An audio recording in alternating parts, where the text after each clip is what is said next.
22 June budget কিন্তু প্রকাশিত হয়েছে।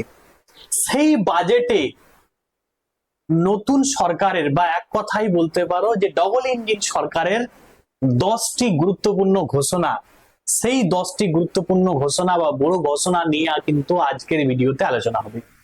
প্রথমে ওয়ান বাই ওয়ান করে আমি বলছি, আপনারা কিন্তু ভিডিওটা দেখুন।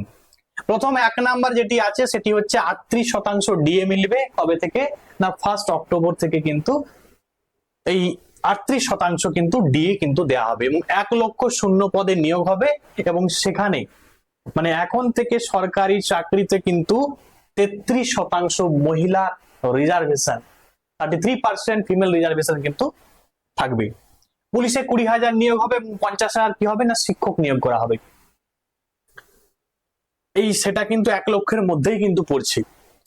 আচ্ছা, বয়স্ক বিধবা এবং বিশেষভাবে সক্ষমদের ভাতা 500 টাকা কিন্তু বৃদ্ধি করা হয়েছে।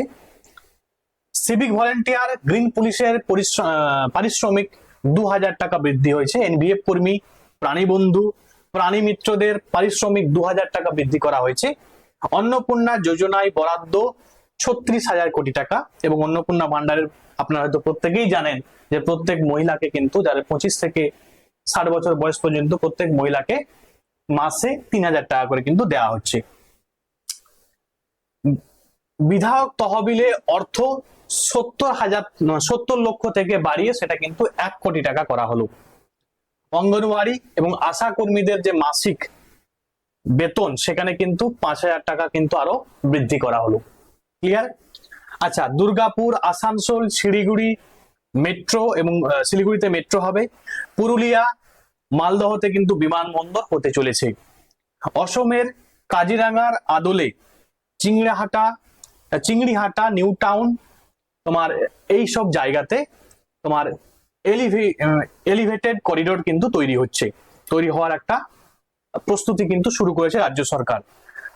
আচ্ছা, 1200 কোটি ব্যয়ে কিন্তু ভাগীরথী সেতু আর ময়ূরেশ্বর নদীর উপরে কিন্তু 4 লেনের সেতু তৈরি করা হচ্ছে। উত্তরবঙ্গে আইটিআই তৈরি হবে এবং এইমস তৈরি হবে।